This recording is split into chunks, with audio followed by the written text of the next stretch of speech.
Mabait at magaling si John Riel Casimero. Ngunit ito ang nakapagtataka, bakit ang dami niya paring haters mapa online man or personal. Sa dami ng naambag ni John Riel Casimero na karangalan ng bansang Pilipinas ay may mga tao paring galit na galit sa kanya. Dahil ba maangas siya, kaya galit ang karamihan sa kanya. Ito lang ang masasabi ko mga lods, oo maangas si John Riel Casimero, ngunit ang inaangasan lang niya ay ang kanyang makakalaban at hindi ikaw na nanunood. Aminin man natin na si John Riel Casimero lang ang pangtapat dito sa tinaguliang The Japanese Monster na si Naoya Inoue. Kaya huwag kang magalit sa ating pambato pagdating sa palakasan ng kamao. Bagkus ay suportahan mo na lang ang sariling atin.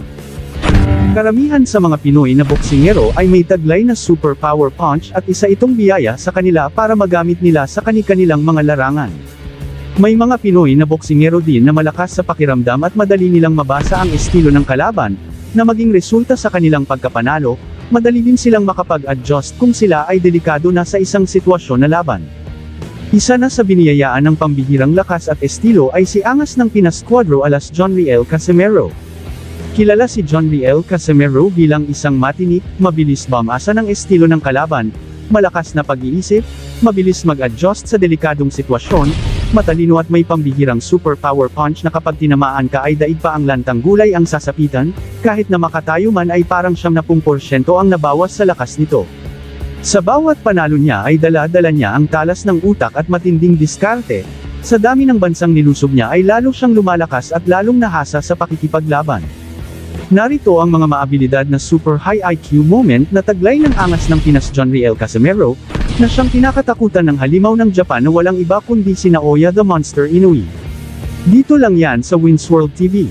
Una, ang offensive na ginagamit niyang pang-opensa, ang estilong ito ay nag-iiba ng galaw sa bawat atake.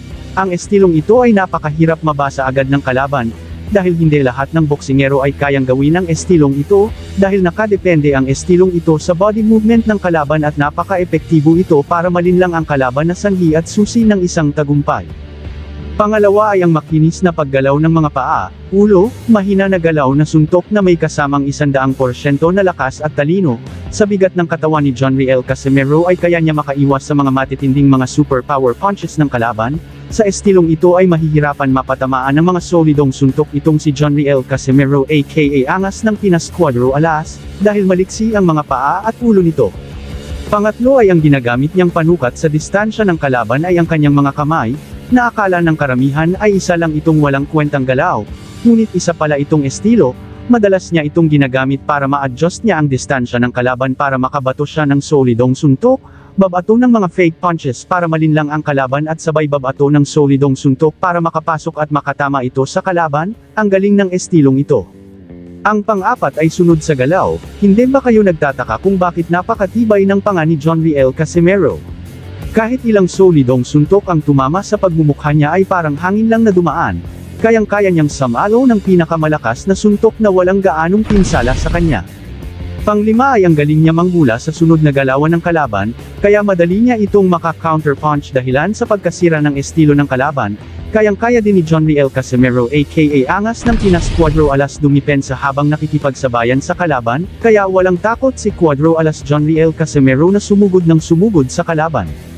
Sa unang tingin ay hindi mo akalain na ang pagsugod niya ay isa rin pala itong depensa, na tiyak malilito ang kalaban at hulaan ang mga susunod niyang mga solidong suntok.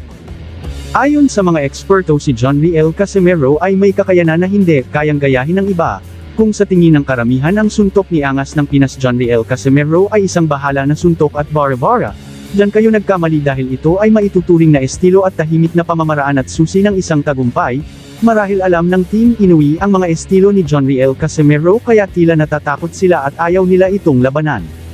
Dahil sa kanyang magaling na estilo na tiyak ikatatalo ng Team Inoue, ano sa tingin nyo guys dito kaya natatakot ang Team Inoue or sadyang wala lang silang paki? Labanan si angas ng Pinas Cuadro alas John Riel Casimero? Just comment down below. Thank you for watching. Salamat sa inyong panunood. This is Wins World TV saying peace, love and good vibes lang tayo lagi. Okay, alright.